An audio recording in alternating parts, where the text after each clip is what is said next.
Our first topic for today is OpenAI's 12 Days of Christmas. This is a really interesting one, Human, because, usually these companies are trying to copy the Apple keynote. They come out once every quarter or whatever, and they do the big, highly polished announcements. But OpenAI is sort of like, you know what? Let's try something new. And over the last 4 working days, business days, they've been announcing what they're claiming is a 12-day ramp up of announcements leading into Christmas. And we're on day 4. And there's been some really interesting stuff announced so far. So let's go through some of these and have a chat about them. Day 1, they talked about O1 general availability and ChatGPT Pro. So just by way of a little context, O1 is their most powerful model. It is emphasizing reasoning. So typically if you ask ChatGPT something, hey, what color is the sky? Or, write my term paper for me, it'll kind of in a few seconds just start spitting out tokens. The difference with O1, and we're using O1 as part of what they call O1 preview. It's not available to everybody. It'll do a bunch of thinking and planning and reasoning, and then it'll go and execute its plan. So it might take 10, 20, 30 seconds to actually give you an answer, and it'll kind of recalculate and redraft the answer. That's been in preview. They've just announced it as generally available, faster, and more efficient and smarter, actually. And they've also announced a super version of O1, which is only available under ChatGPT Pro, a new tier, which is, I think, $200 a month. What do you make of day 1's announcements? O1 general availability, O1 Super or Pro, I don't know what it was called, and then the ChatGPT Pro tier. I think, maybe we'll take it in reverse order. The Pro tier, I think, is intriguing for not just what the Pro tier offering is. So I think the model itself is fairly amazing. I only recently got to try it. So I guess I'll reserve full judgment, but I mean, it was very, very impressive. But I think as impressive as the tech itself was, it's like a very interesting power move that, you're now straighting the population. Do you use the $200 version? Do you use, I can't remember the next tier around, like $20 version or free? That experiment from like a pricing point of view is really interesting. And if they continue to release like the very, very edge, like I thought that was an incredible experiment in price discrimination. I think it's going to work better than people think. And they'll have these amazing power users who are going to be like these Valley people, the New York people, all these influencers that you want to be using the edge and always basically, whether it's good or not, probably think, oh my God, did you see the new model? Like we have access to it. So I don't know, man. I thought, yes, of course the tech is great, but the idea that you're going to charge a customer $200 is so, and in my opinion, bold. Not just Silicon Valley people, right? So the cutting edge researchers, material science, developers, if you're in hard tech or at the frontier of knowledge creation and learning, you're not going to use the $20 model, right? you're going to use the $200 model or the $200 plan. And I think the criticism of the plan was, well, like O1 Pro was only marginally better, and Sam in the kind of presentation made a point to say it looks not much better on the graphs, but it's actually a real meaningful difference. And people are going, well, I'm not paying $200 for just a little bit of better O1. But I think, to spoiler alert, for day 3 with Sora, they've also put more stuff into the ChatGPT Pro tier. So it is a tier they announced with only one feature, which was O1 Pro. But over the last few days, and I suspect over the next whatever remaining days, there'll be more and more being jammed into ChatGPT Pro tier. And they have room to wiggle now. I mean, I think it's an interesting platform for them, right? I think now they can always give the edge to these people that are willing to pay the most. And again, it's back to price discrimination. Classically in consumer product, especially online, our generation was everything's free. And then you're like begging that 5% for money of people for power features and going up to enterprise.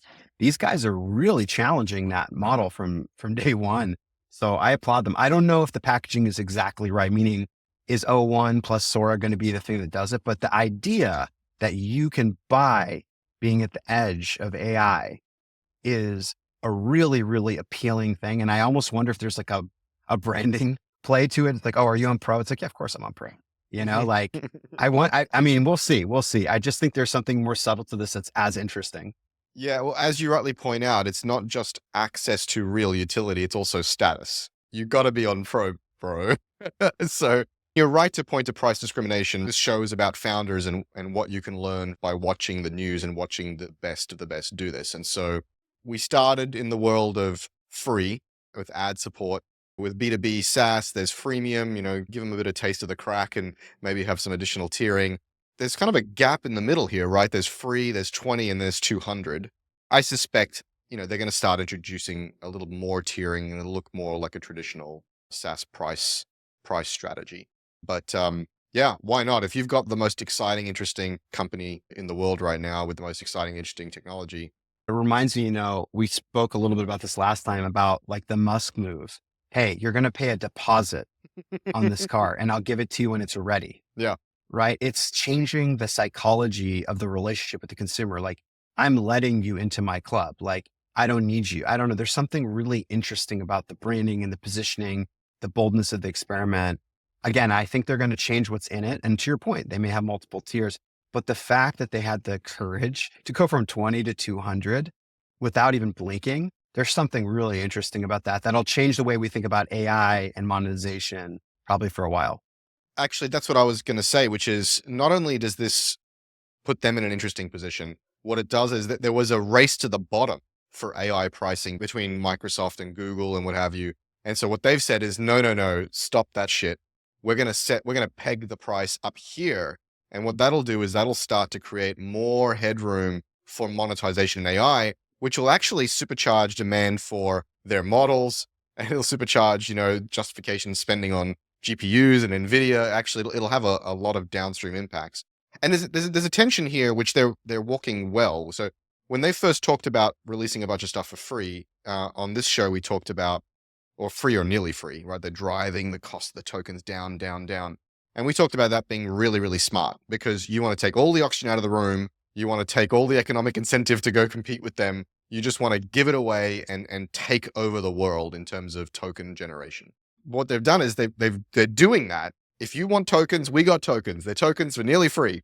But if you want the bleeding edge token, the bleeding edge capabilities, that's the ceiling is set now at 200. And so they're having their cake and eating it too in a way. And that's really clever. Yeah. And I think, I mean, to continue on, I think the other interesting marketing play, which I think you acutely highlighted and smartly, the 12 days. This is a period that's in tech classically fairly quiet.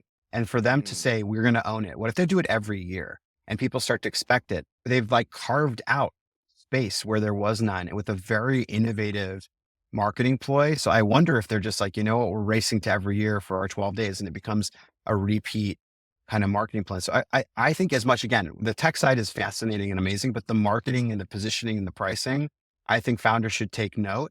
Like they just made their own, like they took over space that no one was shopping That's right. for. You know, That's right. I think it's also interesting that these sessions, these live broadcasts on YouTube, they're actually quite casual. They're clearly scripted and they're clearly, pre-planned. But there's a kind of a humanity to them they end off with a little bit of a silly joke and they talk about their personal lives and stuff. And I think that's also deliberate. They're trying to humanize more people in the company and the company in general. And it's like, these are our overlords creating the super intelligence. But we're just nerds. We're just nerds telling silly dad jokes. But that's what Google did, right? So again, think about the brilliance of Google was they learned from Microsoft. Microsoft always, their brand and the way they positioned the market was a position of strength. And over time, they used that to intimidate and move people out of the market, but then they caught the DOJ's attention. I think Google learned from them and said, like, even in their values, like at the beginning, they eliminated do no evil. They were playful. Like they were always like, oh no, we're always the good guys, right? Well, I think that got a lot of like attention diverted away from them. They got a lot of slack. And I think intentional or otherwise, trying to kind of make a fun way to do these things, the word you used was humanize. It's important, right? Because people are really, really, afraid, optimistic about artificial intelligence. And if the company that's stewarding this humanizes the brand, kind of like what Zuck has done for his own personal brand. Absolutely. Look at their stock price. I mean, look at how much people admire this guy, right? Because like my man wears some custom like t-shirts and a chain and grew his hair out long, right? Like the same dude. And so I think, again, for founders listening, don't underestimate these positioning exercises. Don't underestimate these branding exercises. They can make a difference. They can buy you time. They can change the company quite a bit. Yeah, and from, maybe not so much about tech, but about narratives and media in general, just pay attention to how these narratives play out, right? As you said, like Zuck hasn't changed. He's the same guy. But all of a sudden everybody's just a little kinder to him because he's a little more human, right? I think Sam realized early on something that Travis missed and others missed, which is we are the kind of the front men and women for these companies, and people need to like us as much as like the company. And actually, I have theories about this. We won't go down the rabbit hole, but I do think that the Trump effect, Trump one, created the need for executives and others in the limelight to change their behavior. Because I think we couldn't control the outcomes around Trump liberals. I mean, and so people turned their attention to other leaders and demanded more from them, and in some cases, rightly so.